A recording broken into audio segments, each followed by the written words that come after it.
कणसवाडीमधल्या 32 घरांच्या संदर्भात आज सकाळी 9 वाजल्यापासून आपण सगळेजण या ठिकाणी आंदोलन करत आहोत।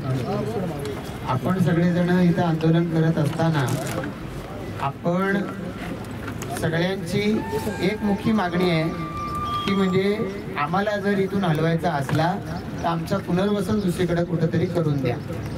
या ठिकाणी पत्रकार मंडळी पण जमलीत, त्यामुळे त्यांच्या समोर हा विषय सांगत असताना की या वाडीमध्ये आपल्याला इंदिरा आवास घरकुलं मिळालेली आहे। त्याच्यात या वाडीच्या ठिकाणी पाण्याची टाकी येणार होती, पण वाडी असल्यामुळं पाण्याची टाकी आली नाही। या वाडीच्याच ठिकाणी सिडकोनं गावामधल्या काही लोकांना 12.5% प्लॉट हे सुद्धा दिलेले होते, तर ते सुद्धा नंतर रद्द केले, कारण इथं वाडी आहे, वाडीला आपल्याला हलवता येत नाही म्हणून।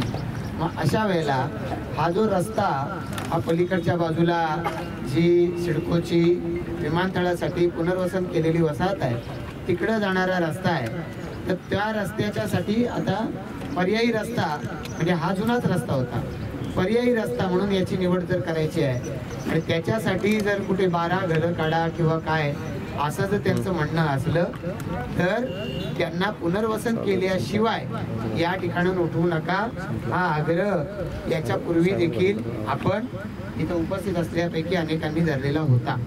आता या अनुषंगानं आपण केलेल्या मागणीला सिडको प्रतिसाद देत नाही, वारंवार बोलून देखील प्रतिसाद देत नाही, म्हणून आज शेवटी सिडको कारवाई करायला येणार असं समजल्यावर आपण या आंदोलनाला सुरुवात केलेली होती। आता या संदर्भात सिडकोचे जॉईंट एमडी ते चर्चा करायला मागतायत। सिडकोचे जॉईंट एमडी काय चर्चा करतायत तर चर्चा केली पाहिजे। लोकनेते दिबा पाटील साहेब सांगायचे की चर्चेची दारं बंद करायची नसतात, चर्चेच्या माध्यमातून जे पदरात पडतंय ते पदरात पडून घ्यायचं आणि पुढे जायचं असतं। तर त्यामुळे चर्चा करण्यासाठी म्हणून त्यांनी मला इथे सिडको कार्यालयामध्ये बोलवलेलं आहे। फक्त एवढंच आहे की सिडको कार्यालयामध्ये तिथं मी जाणार, तिथं काय चर्चा करणार, त्यांनी आपलं ऐकलं तर आनंद घेऊन आपण इथे येणार आहोत, पण त्यांनी ऐकलं नाही तर मी परत इथे येऊन बसणार आहोत। असं नाही का संध्याकाळ झाली 5 वाजले आता चला इथंच मुक्काम करणार, उद्या पण म्हणजे इथंच या ठिकाणी राहणार जोपर्यंत पुनर्वसन होतंय हे सांगत नाही किंवा कारवाई आम्ही यापुढे करणार नाही हे सांगत नाही तोपर्यंत आता दिलेलं आपलं धरणं आंदोलन हे रद्द होत नाही।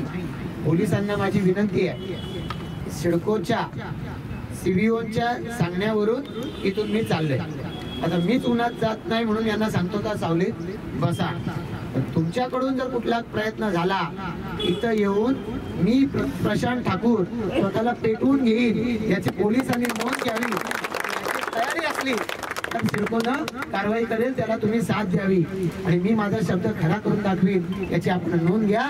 आपण फसवलं जर मला आणि इथल्या आमच्या ग्रामस्थांना तर मग मी जे बोललो ते पूर्ण केल्याशिवाय राहणार नाही याची नोंद घ्या।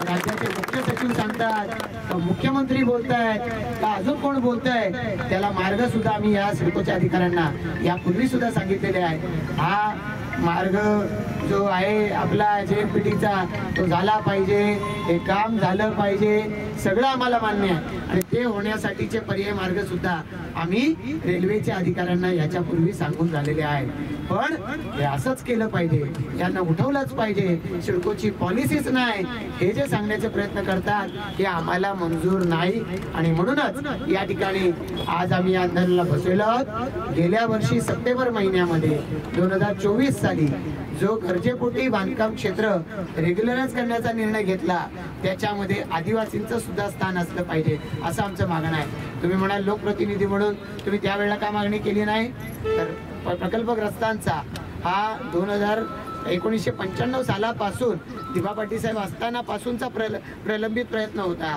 तर त्यांच्या एक प्रकल्पग्रस्तांचा जो प्रश्न आहे त्याच्यामध्ये खोडा घालू नये म्हणून तो मान्य केला। दिबा पाटील साहेबांचाच आदेश होता की पदरात पडतंय ते घ्या आणि पुढचं मागत राहा, आणि मला नाही वाटत की आदिवासी जे या इथं 80 पासूनची घरं आहेत त्याची ग्रामपंचायतीमध्ये नोंद आहे आणि त्यांना या ठिकाणी वाऱ्यावरती सोडायला चालतं हे मी मान्य करणारा नाही, आणि त्यामुळंच या ठिकाणी ही चर्चा करण्यासाठी जातोय। ठरल्याप्रमाणे जर कृती झाली नाही तर याच्या पुढं आम्ही काय करणार हे सुद्धा मी सांगितलेलं आहे. आपण सगळेजण या बाबतीमध्ये सहकार्य कराल. पोलीस सिडकोचे इथं असलेली लोक सहकार्य करतील अशी मी अपेक्षा व्यक्त करतो. ग्रामस्थांना विनंती करतो की आपण कोणालाही शिव्या द्यायच्या नाही, कोणाच्या अंगावर जायचं नाही. पोलिसांनाही विनंती आहे, समजुतीनं सांगा, तुमच्या 10 गोष्टी ऐकू, पण कायद्याचा बडगा दाखवायला झाला आज तर तो आम्ही सहन करणार नाही. याची कृपया नोंद घ्या इतकी विनंती करतो. माझी गाडी जामीन म्हणून ठेवून मी इथं चाललेलो आहे. मी परत येणार आहे. धन्यवाद.